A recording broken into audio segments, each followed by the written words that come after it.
বাবা যাওয়া যাক। আচ্ছা চলো বাবা, তাড়াতাড়ি চলো, আমার পরীক্ষা আছে। হ্যাঁ হ্যাঁ যাচ্ছি। বাবু সাইকেলের চেন পড়ে গেছে। বাবা, আমিও অন্য বাচ্চাদের মতো বাসে করে স্কুলে যেতে চাই। আরে আমি তো তোর স্কুলের ফিসই যেমন তেমন করে দিই। আমার কাছে এত টাকা নেই যে আমি তোকে বাসে করে স্কুলে দেব। এই তো তোমার স্কুল চলে এসেছে। আমি স্কুল শেষ হওয়া না পর্যন্ত এখানেই আসি, তুমি ভালো করে পড়াশোনা করো। তোমার এই ভাঙাচোরা সাইকেলে আসার থেকে তো আমি হাঁটতে হাঁটতে স্কুলে চলে আসবো। একজন মা কতটা আপন হয়, যাদের মা নাই তাদেরকে জিজ্ঞেস করো। তাই আজকে যারা মাকে ভালোবাসো তারা একটি লাইক আর একটি সাবস্ক্রাইব করে দাও, আর যদি না ভালোবাসো তাহলে এই ভিডিওটা থেকে দূরে থাকো।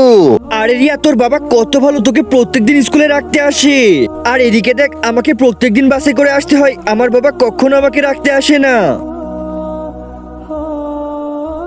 সরি বাবা। আরে আরে কোনো সমস্যা নেই, চলো বাসায় যাই।